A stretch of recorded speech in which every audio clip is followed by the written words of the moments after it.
नमस्कार मित्रांनो, SOC classic take मध्ये आपलं स्वागत आहे।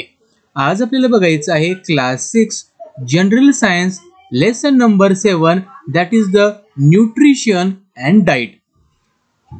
या लेसनची आपल्याला एक्सरसाइज बघायची आहे। मित्रांनो, जर तुम्ही आमच्या चॅनलला सबस्क्राइब केले नसेल तर सर्वात अगोदर आमच्या चॅनलला सबस्क्राइब करा, या व्हिडिओला लाईक आणि शेअर करायला विसरू नका।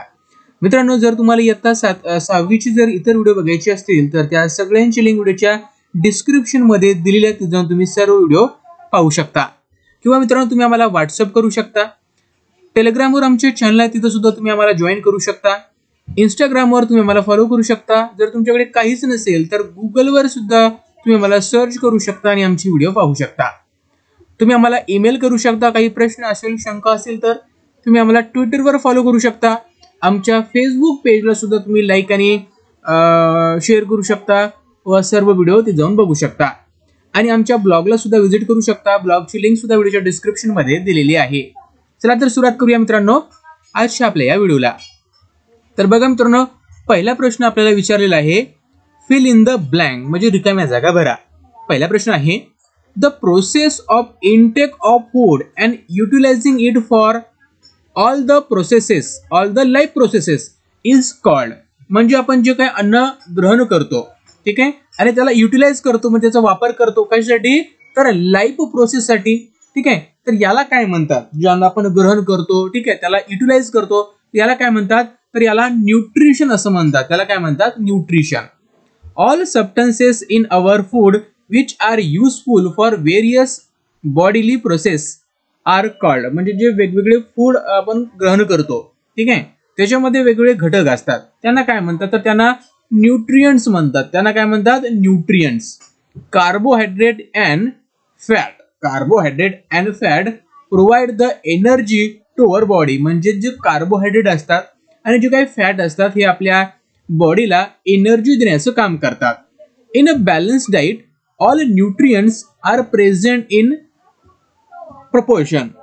कसे असतात, तर हे असतात ॲडिक्वेट असतात, ठीक आहे, यांचं प्रपोर्शन कसे असते, ॲडिक्वेट असते। In the food pyramid cereals are given the maximum space because they fulfill our blank space requirement। म्हणजे तुम्ही जर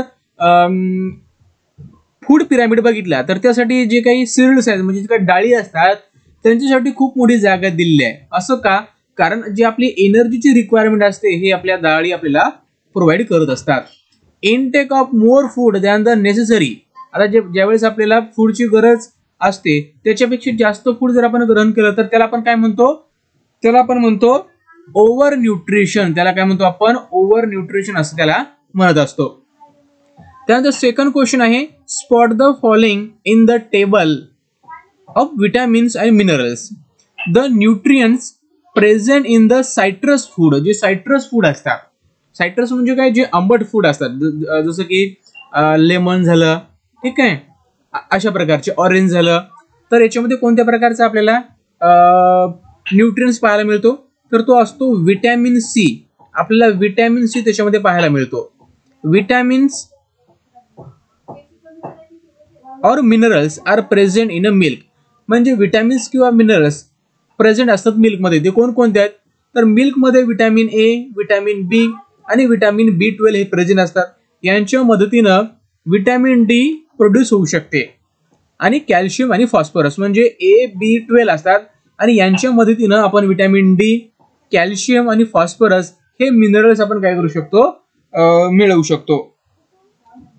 त्यानंतर आहे C causes and symptoms of night blindness, scurvy, rickets, beri etcetera.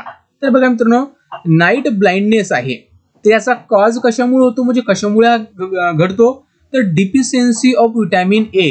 म्हणजे विटॅमिन ए च्या कमतरतेमुळे आपल्या नाईट ब्लाइंडनेस होतो।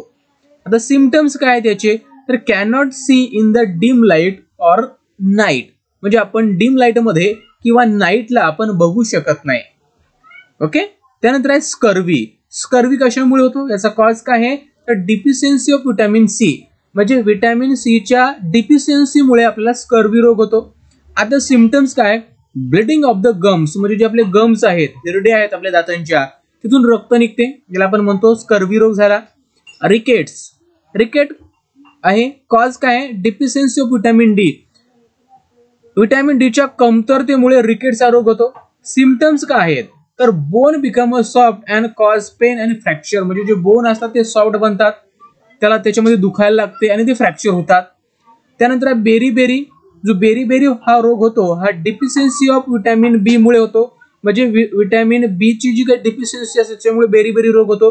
सिम्पटम्स काय आहे, नर्व डिसऑर्डर, म्हणजे आपल्याला कुठली गोष्ट जाणवत नाही, ठीक आहे, त्याला आपण म्हणतो नर्व डिसऑर्डर. त्यानंतर आहे D, foods required to prevent the above diseases, म्हणजे वरील जे आपण डिसीज बघितले, ठीक आहे, म्हणजे व्हिटॅमिन ए मुळे, व्हिटॅमिन सी मुळे, व्हिटॅमिन डी मुळे, व्हिटॅमिन बी मुळे, व्हिटॅमिन ए मुळे नाईट ब्लाइंडनेस, सी मुळे स्कर्वी, डी मुळे आपण बघितलं रिकेट्स आणि बी मुळे कोणता होतो, बेरी. मग हे जर आपल्याला टाळायचे असतील डिसीज तर काय करावं लागेल बघा, त्यासाठी आपल्याला व्हिटॅमिन ए पाहिजे. व्हिटॅमिन ए मिळवण्यासाठी आपल्याला carrots, milk, butter, dark green vegetables म्हणजे एकदम हिरव्यागार पालेभाज्या, sweet potatoes, deep yellow fruits म्हणजे पिकलेले फ्रुट्स, पिवळे झालेले, आणि व्हेजिटेबल्स याचं आपल्याला ग्रहण करावं लागेल. व्हिटॅमिन सी साठी काय करावं लागेल, जे काही सायट्रस फूड आहेत like amla, kiwi, orange and other citrus food, cabbage, tomatoes, green leafy vegetables हे आपल्याला ग्रहण करावं लागेल. व्हिटॅमिन डी साठी milk, fish, eggs and butter घ्यावं लागेल. B1 साठी milk, fish, meat, cereals, nuts and pulses हे आपल्याला पाहिजे. कॉज ऑफ ॲनिमिया, जे ॲनिमिया रोग होतो म्हणजे त्याच्यामुळे ऑक्सिजनचे जे काही प्रमाण आहे आपल्या शरीरामध्ये ते कमी होते. तर डिफिशियन्सी ऑफ आयर्न मुळे होतो, म्हणजे जे काय आपलं ब्लड असते त्याची जी काही ऑक्सिजन कॅरी करण्याची कॅपॅसिटी ती कमी होते ॲनिमियामुळे. याचं कारण आहे deficiency of आयर्न्स.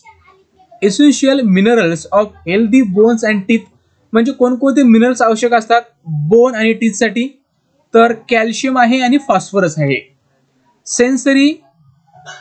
Sensory organs affected due to the deficiency of vitamin A. Vitamin A च्या डिफिशियन्सीमुळे कोणता सेन्सरी ऑर्गन अफेक्टेड होतो, तो म्हणजे आपला स्किन. त्यानंतर आहे choose the correct alternative. Pulses are very good source of, जे पल्सेस असतात हे चांगला सोर्स आहे कशाचा, तर प्रोटीनचा. कशाचा, प्रोटीनचा. बी आहे provide the maximum energy to the body, ते काय असतात, सिरियल्स म्हणजे डाळी जे असतात, ठीक आहे, अन्नधान्य आपण त्याला म्हणतो सिरियल्स, हे काय करतात आपल्याला मॅक्झिमम एनर्जी प्रोव्हाइड करतात. Goitre is cause by the deficiency of minerals. जो ग्वायटर असतो हा कशामुळे होतो, आपण घेंगा रोग म्हणतो, तो होतो आयोडीनच्या डिफिशियन्सीमुळे. कशाच्या, आयोडीनच्या, म्हणजे उत्तर आहे आपलं 3. Is a type of junk food. Junk food कोणतं आहे, तर चॉकलेट हे जंक फूड आहे, ठीक आहे. चला त्यानंतर लास्ट क्वेश्चन आहे, use the food pyramid to select the food items of your choice for the 3 days. Condition आपल्याला दिले आहे, तर diet for all 3 days should be balance, म्हणजे प्रत्येक दिवसाचा डाईट हा बॅलन्स असला पाहिजे. There should be variety in the item chosen for the 3 days, आणि जे आपण आयटम घेऊन त्याच्यामध्ये व्हरायटी असली पाहिजे. तर डे 1 साठी काय घेणार आपण, rice, dal, ghee, leafy vegetables, boil eggs, bananas, butter milk etcetera. Day 2 chapati, brush with the groundnut oil, cauliflower or cabbage, vegetable and orange, fish, buttermilk, etc. Day 3 bhakri, leafy vegetables, baigan vegetables or meat, butter and apple. तर बघा मित्रांनो, हा होता आपला question and answer. मित्रांनो, जर तुम्हाला हा व्हिडिओ आवडला असेल तर आत्ताच आमच्या चॅनलला सबस्क्राईब करा. या व्हिडिओला लाईक आणि शेअर करा, तुमच्या सगळ्या मित्रांपर्यंत पोहोचवा. मित्रांनो, तुम्हाला एक मी रिक्वेस्ट करतो की माझं हे एकमेव चॅनल आहे आणि माझ्या इन्कमचा हा एकमेव सोर्स आहे, त्याच्यामुळे मला मदत करणं गरजेचं आहे. एकमेव सोर्स आहे, माझ्याकडे दुसरं कुठलंही काम वगैरे नाही आहे, जॉब नाही आहे. त्यामुळे तुमचं जिम्मेदारी आहे की व्हिडिओला जास्तीत जास्त शेअर करा. Thanks for watching.